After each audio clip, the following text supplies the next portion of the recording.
I love you grace. ఏంటిది sudden గా కొత్తగా? సడన్ గా ఏం లేదు తల్లి, నాకు నువ్వు అంటే చాలా ఇష్టం. మొదటి నుంచి నువ్వు అంటే నాకు చాలా ఇష్టం. అంటే ఆ, మన ఫ్యామిలీ కాబట్టి ప్రతి ఒక్క ఫ్యామిలీలో చాలా గొడవలు అనేవి అవుతూ ఉంటాయి.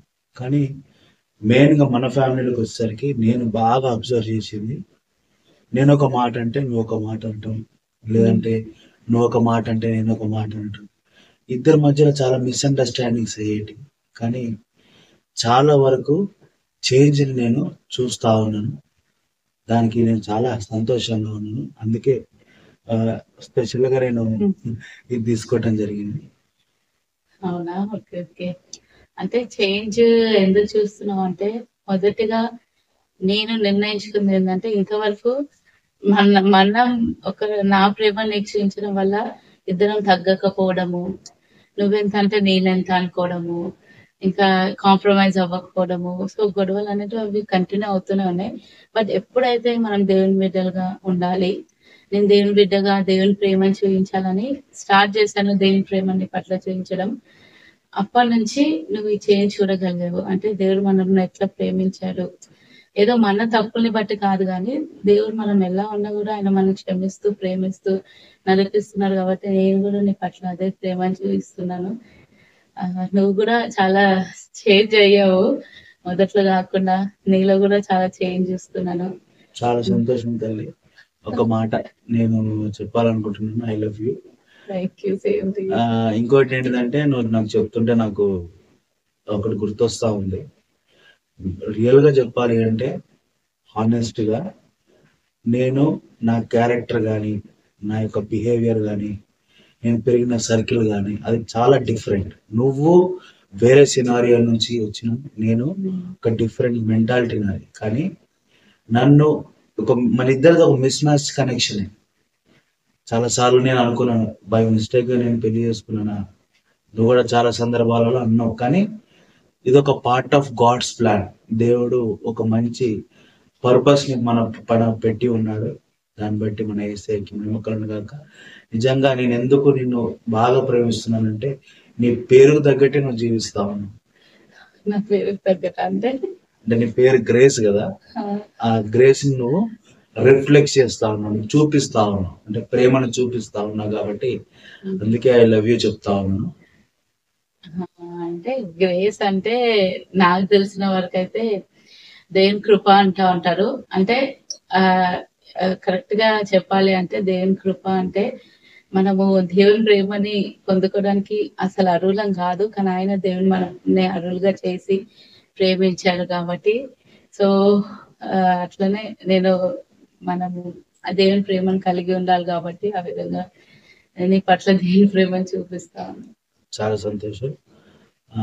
నువ్వు ఇట్లా చెప్తుంటే, ఇట్లా చూపిస్తుంటే, ఈ విధంగా బిహేవ్ చేస్తుంటే నాకు వాక్యం గుర్తొస్తా ఉంది. ఒకసారి మనం వాక్యం చదువుకుందాం.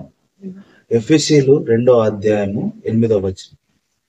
Ephesians 2nd chapter 8th verse. దయచేసి నేను తెలుగులో ఇంగ్లీష్ లో చదువుతాను, మీరందరూ నాతో పాటు ఏకీభవించండి. For by the grace you have been saved through faith, and not of yourself. It is a gift of God. Amen. ఇక్కడ వాక్యం ఏమంటుందంటే, మనము కృప ద్వారా రక్షణని పొందుకున్నాం. ఇక్కడ కృప అనగా ఏంటిది అంటే, దేవుని యొక్క ప్రేమ, దేవుని యొక్క త్యాగం, దేవుని యొక్క సాక్రిఫైస్.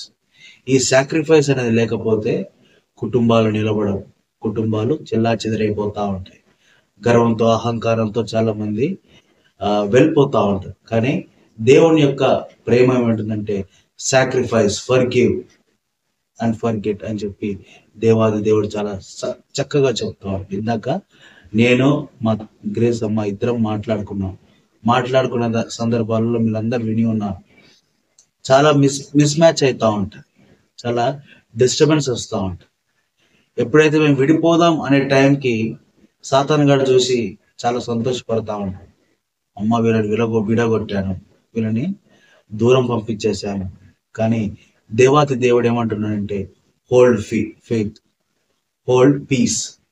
అందుకే తిమోతిలో కూడా రాసి ఉంటుంది, బీ స్ట్రాంగ్ ఇన్ గ్రేస్. ఎల్లప్పుడూ దేవుని యొక్క కృపలో దృఢంగా ఉంది. దేవుడు కృపగల దేవుడు, ప్రేమగల దేవుడు. అది కాక క్రైస్తవ బిడ్డలుగా ఉన్న మనము క్రీస్తుని పోలి నడుచుకునే వారిగా మనం కృపలో ఉంటూ, కృప దేనికి యూజ్ అవుతుందంటే to be as a witness of Jesus Christ. అంటే గ్రేస్ మనల్ని ఏం చేస్తుందంటే టు రిఫ్లెక్ట్ గాడ్స్ నేచర్, దేవుని యొక్క నేచర్ ని చూపెట్టడానికి కృప అనేది యూజ్ అవుతా ఉంటుంది. దేవుడు కృపగల దేవుడు కరెక్ట్, కానీ ఆ కృపని మనము వ్యక్తపరచాలి. ఎందుకంటే క్రీస్తులో మనం రాయబారులుగా ఉన్నాం, క్రీస్తులో మనం జతపని వారిగా ఉన్నాం, క్రీస్తు యొక్క శిష్యులుగా పిలువబడతా ఉన్నాం, వధువు సంఘంగా పిలువబడతా ఉన్నాం. కాబట్టి మనం ఏం చేయాలి అంటే we need to represent grace. హల్లెలూయా. చివరిగా ఒక వాక్యం చదువుకుందాం. రోమీయులు 6వ అధ్యాయము 14వ వచనం. For the sin has not dominion over you, but you are not under the law, but you are under the grace. Amen. ఇక్కడ మీరు ధర్మశాస్త్రపు కార్యాలలో లేరు, కానీ మీరు కృపలో ఉన్నారు. ధర్మశాస్త్రపు కార్యాలు ఏ విధంగా ఉంటుందంటే పాపంలో వ్యభిచారం చేస్తూ పట్టబడ్డ స్త్రీని ఏం చేశారు? రాళ్లతో కొట్టి చంపేయాలని చెప్పి ధర్మశాస్త్ర గ్రంథంలో రాయబడి ఉంది. కానీ కృపలో ఏముంది అంటే దేవుడు కృపగల దేవుడు కాబట్టి ఆ క్షణాన దేవుడు ఆ బిడ్డ పైన కృపను చూపించి సిన్ నో మోర్ అని చెప్పి ఆ బిడ్డని క్షమించి ఒక ఛాన్స్ ని అనుగ్రహించింది. దాన్ని బట్టి మన యేసయ్యకి మహిమ కలుగును గాక. ఇక్కడ మనమందరం ఏం చేయాలి అంటే కోపంతో రగిలిపోకుండా, రోషంతో రగిలిపోకుండా, సమాధానాన్ని క్యారీ చేస్తూ యేసు ప్రభుని మనము చూపించే వారిగా ఉండాలి. అదే దేవాది దేవుడు కోరుకుంటున్నాడు. నువ్వు ఉచితంగా పొందుకున్నావు, ఉచితంగా రక్షణ పొందుకున్నావు. ఈ రక్షణని నువ్వు ఇతరులకు చూపెట్టాలంటే always be strong in the grace of Jesus Christ. ఎల్లప్పుడూ దేవుని యొక్క కృపలో చాలా స్ట్రాంగ్ గా ఉండు. చాలా ఇబ్బందులు వస్తూ ఉంటాయి, చాలా సమస్యలు వస్తూ ఉంటాయి, చాలా అవమానాలు వస్తూ ఉంటాయి, సొంత వారి నుంచి, బంధుమిత్రుల నుంచి అవమానాలు వస్తూ ఉంటాయి. వాటన్నిటి నుంచి నువ్వు జయించాలి. దేవుని యొక్క కృపలో నువ్వు స్థిరంగా ఉండాలి అంటే నువ్వు ఏం చేయాలి అంటే విశ్వాసంగా నువ్వు పోరాడు. దేవుడి వాక్యం నీ హృదయంలో నిలుపును గాక. Praise the lord.